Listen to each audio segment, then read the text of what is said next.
Petroleum मसनूआत की कीमतों में कमी। पेट्रोल की कीमत 22 रुपये कम होकर 381 रुपये 78 पैसे फी लीटर हो गई। हाई स्पीड डीजल की कीमत 22 रुपये कमी के बाद 380 रुपये 78 पैसे मुकर्रर। वज़ीर आज़म का कहना है, आवाम को रिलीफ देना मेरी अव्वलीन तरजीह है। ओगरा ने मिट्टी के तेल की कीमत में 41 रुपये 44 पैसे कमी कर दी। फी लीटर कीमत 272 रुपये हो गई। पेट्रोल पुरानी कीमत पर लाएं तो हम कहें कि कुछ कमाया, बच्चों ने 3 टाइम खाया है। पेट्रोल की कीमत में कमी पर शहरियों का रद्द-ए-अमल। कहते हैं पेट्रोल की कीमत 100-150 रुपये फी लीटर बढ़ाएंगे, 20-30 रुपये कम करेंगे। इसमें कोई फ़ायदा नज़र नहीं आया, कीमत दोबारा बढ़ा देंगे। जेट फ्यूल 48 रुपये 80 पैसे फी लीटर सस्ता कर दिया गया। जेट फ्यूल की नई कीमत 283 रुपये 52 पैसे फी लीटर मुकर्रर। इससे पहले जेट फ्यूल की कीमत 332 रुपये 32 पैसे फी लीटर थी। लाइट डीजल ऑयल 30 रुपये 61 पैसे फी लीटर सस्ता कर दिया गया। लाइट डीजल की नई कीमत 244 रुपये 93 पैसे फी लीटर मुकर्रर कर दी गई। अमीर जमात इस्लामी हाफिज नईमुर रहमान कहते हैं पेट्रोल 22 नहीं 122 रुपये कम होने चाहिए थे। लेवी का क्या काम बनता है? गरीब से लेवी लेकर 3000 अरब इकट्ठे किए गए। वज़ीर आज़म से भी कहा था कि आवाम पर से लेवी का बोझ ख़त्म करें। पेट्रोल की कीमत को 250 रुपये पर लाकर 3 साल के लिए लॉक कर दिया जाए। तौर पर जो करना चाहिए था वो 122 रुपये कम करने चाहिए थे, 22 रुपये नहीं। इसलिए कि लेवी का क्या जवाज है। 8066 अरब रुपए इनके रिकॉर्ड में है, सरकार के जमा किए हैं अब तक। इसमें 2 से 3 हजार अरब रुपए वो होंगे जो उन लोगों से वसूल किए होंगे जो टैक्स नेट में आते ही नहीं। कोई बताए ना कि ये टैक्स जमा करने का कौन सा तरीका। पेट्रोल की 10 रुपए कम किए लेवी के, तो डीजल पे 10 रुपए बढ़ा दिए।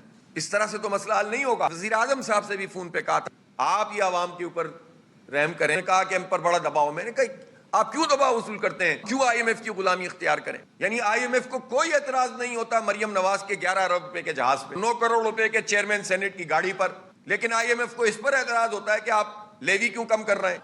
वो सिर्फ एक अशराफिया के हक में। IMF से एक सौदेबाजी होती है, किकबैक्स होती हैं, में अंडर द टेबल जो है वो डील्स होती हैं। ये आवाम के मफाद में इस तरह फैसले नहीं कर पाते। आइंदा बजट में टैक्स की छूट और रियायतें मजीद महदूद और ख़त्म हो सकती हैं। ज़राए का कहना है मुल्क में अशराफिया के लिए टैक्स छूट ख़त्म किए जाने का इम्कान है। IMF ने इलेक्ट्रिक गाड़ियों और सोलर पैनल को अशराफिया की ज़रूरत करार दे दिया। IMF का कहना है हाइब्रिड गाड़ियाँ माहौल के लिए साजगार हैं, लेकिन उनके ख़रीदार अशराफियाँ हैं। बजट में हाइब्रिड गाड़ियों पर भी टैक्स 1% से बढ़ाकर 18% किए जाने का इम्कान है। IMF के इतराज़ पर इलेक्ट्रिक गाड़ियों पर सेल्स टैक्स 1% बरकरार रखने की हुकूमती कोशिशें नाकाम हो गई। ज़राए का कहना है हाइब्रिड गाड़ियों पर 8% का रियायती सेल्स टैक्स खत्म करके उसे 18% पर लाया जा सकता है। इलेक्ट्रिक गाड़ियों पर सेल्स टैक्स 1% से बढ़ाकर 18% और सोलर पैनल्स पर सेल्स टैक्स 10 से बढ़ाकर 18% किए जाने का इम्कान है। लीगी रहनुमा साद रफ़ी कहते हैं कि मुझे आज इंतखाबी मुहिम के सिलसिले में स्कर्दू जाना था। मैं बरवक्त इस्लामाबाद एयरपोर्ट पहुंचा तो देखा रावलपिंडी पुलिस ने ट्रैफिक रोक रखी है। कोशिश के बावजूद ट्रैफिक ब्लॉक करने की कोई माकूल वजह बयान नहीं की गई। एयरपोर्ट गेट पर बंदिश के बावजूद एयरलाइन ने फ़्लाइट वक्त से पहले क्लोज़ कर दी। ट्रैफिक जैम और एयरलाइन इंतज़ामिया के रवैये के बायस मुझ समेत 13 मुसाफिरों की फ़्लाइट मिस हुई। हमारे गिर्द सैकड़ों मुसाफिर, ख़वातीन, बच्चे और बुजुर्ग शदीद गर्मी में लुढ़ रहे थे। घंटों की खज्जल ख्वारी के बाद हम मजबूरन वापस लौट आए। बेहिसी और नालायकी की भी कोई हद होती है। इज़राह करम अब हमें दहशतगर्दी की इत्तला वाले को पुरानी कहानी सुनाने की कोशिश ना की जाए।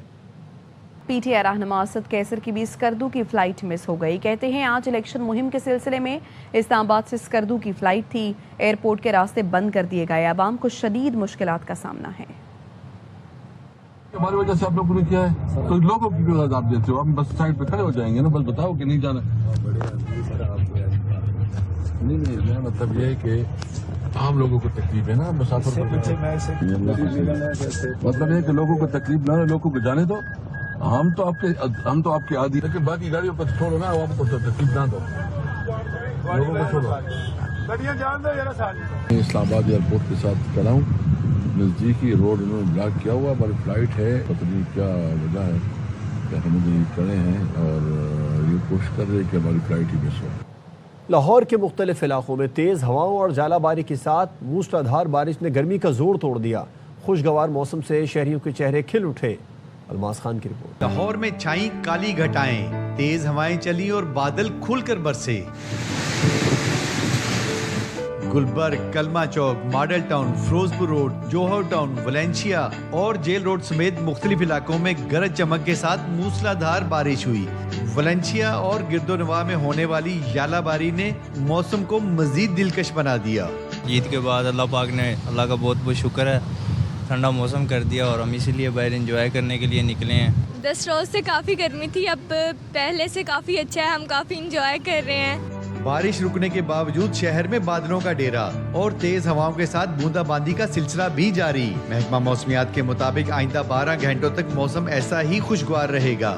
آج زیادہ سے زیادہ درجہ حرارت 32 سے 33 ڈگری سینٹی گریڈ تک پہنچنے کا امکان ہے۔ کیمرامین آفتاب احمد کے ساتھ الماس احمد خان، ARY نیوز لاہور۔ مختلف شہروں میں بارش سے گرمی کا زور ٹوٹ گیا ہے، موسم خوشگوار ہو گیا ہے۔ گجرات میں کالی گھٹائیں چھا گئیں، بارش کے بعد سڑکوں اور گلیوں میں پانی جمع ہو گیا۔ نارووال میں بھی ٹھنڈی ہواؤں کے ساتھ بادل برسے، قصور میں بھی تیز ہواؤں کے ساتھ بارش ہوئی۔ آزاد کشمیر کے علاقے میرپور میں بھی کالے بادل چھا گئے، بارش سے موسم خوشگوار ہو گیا۔ کوٹلی میں بھی رم جھم سے شہریوں کے چہرے کھل اٹھے۔ چنیوٹ اور گردونواہ میں آندھی اور گرد آلود ہوائیں چلنے سے شہریوں کو مشکلات کا سامنا کرنا پڑا۔ کراچی میں جناح اسپتال کے واش روم میں مبینہ طور پر بچے کی پیدائش، اسپتال انتظامیہ نے واقعے کی تحقیقات کے لیے 5 رکنی کمیٹی تشکیل دے دی۔ کمیٹی میں 2 پروفیسرز، ایک ایگزیکٹو، ایک جوائنٹ ڈائریکٹر اور ایک اسسٹنٹ ڈائریکٹر شامل ہیں۔ ترجمان JPMC ڈاکٹر وقاص کا کہنا ہے کہ کمیٹی پیر کو رپورٹ پیش کرے گی۔ واقعے کی CCTV فوٹیجز اور دیگر شواہد اکٹھے کیے جائیں گے۔ ڈیوٹی پر موجود ڈاکٹر سمیت دیگر کا بیان بھی لیا جائے گا۔ رپورٹ میں پتہ چل جائے گا کہ اسپتال کی غفلت تھی یا فیملی نے جھوٹ کہا۔ عید کے دوسرے دن کورنگی نمبر 5 میں حادثہ موٹر سائیکل سلپ ہونے سے نہیں بلکہ ریس لگاتے ہوئے پیش آیا۔ حادثے میں ساجد نامی نوجوان جاں بحق اور 2 نوجوان واجد اور ولید شدید زخمی ہوئے تھے۔ واقعے کی فوٹیج سامنے آ گئی۔ ہینڈل پر ہاتھ رکھے بغیر موٹر سائیکل کو چلایا جا رہا تھا۔ فوٹیج میں تیز رفتاری کے ساتھ نوجوان سٹنٹ بھی کرتے دکھائی دیے۔ اس دوران پیچھے بیٹھے نوجوان نے بھی ہاتھ ہلانا شروع کر دیے۔ اچانک موٹر سائیکل کا توازن بگڑا۔ تیز رفتار موٹر سائیکل فٹ پاتھ پر چڑھ کر درخت سے ٹکرا گئی۔ عقب سے آنے والے موٹر سائیکل سوار نے بمشکل خود کو بچایا۔ چند سیکنڈ بعد پولیس موبائل بھی آ گئی۔ شدید زخمی نوجوانوں کو طبی امداد فراہم کی جا رہی ہے۔ کھیل کے میدان سے خبر شامل کریں گے۔ پاک آسٹریلیا 3 میچز کی ون ڈے سیریز کا آغاز آج سے راولپنڈی میں ہوگا۔ سیریز کی ٹرافی کی رونمائی کر دی گئی۔ کپتانوں نے ٹرافی کے ساتھ فوٹو شوٹ بھی کرایا۔ آسٹریلیا کے خلاف پہلا میچ پاکستان کا 1000واں ون ڈے انٹرنیشنل ہوگا۔ انڈر 18 ایشیا ہاکی کپ میں پاکستان کا فاتحانہ آغاز۔ پاکستان نے پہلے میچ میں چین کو 3-0 سے ہرا دیا۔ محمد عثمان عدیل اور سلمان یاسین نے 1-1 گول سکور کیا۔ پاکستانی ٹیم اپنا دوسرا میچ اتوار کو ملیشیا کے خلاف کھیلے گی۔